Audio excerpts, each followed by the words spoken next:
Welcome back to Overheat, Skoda Motorhome 2026. Interior design.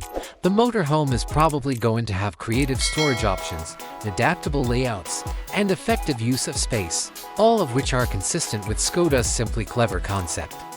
With ingenious features like fold-out tables, concealed drawers, and well-integrated storage areas, the cabin is probably going to seem roomy and practical. The materials used inside are probably of a good caliber, long-lasting, and easily cleaned.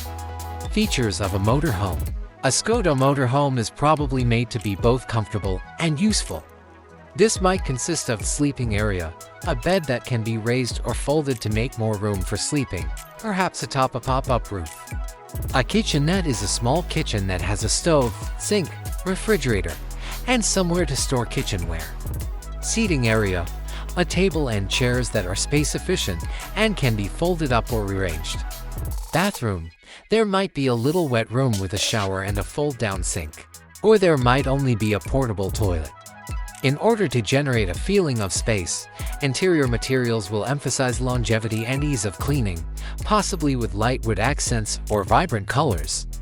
Engines and performance. As the automobile industry moves toward electrification, Skoda is probably going to provide a selection of fuel-efficient gasoline and diesel engines in addition to hybrid or even electric alternatives. These engines will be built to balance good fuel efficiency for long-distance driving with enough power to move bigger vehicles. With its peaceful driving in the country and zero emissions in the city, the electric version will be especially alluring. For those adventurous who want to tackle more difficult terrain, an all-wheel drive system will be offered. Technology. The most recent Skoda technology, such as a huge touchscreen entertainment system, smartphone connectivity, and a number of driver assistance systems like adaptive cruise control, lane keep assist, and a 360-degree camera, is probably going to be installed in the motorhome. Controls for heating, lighting, and water levels on the motorhome.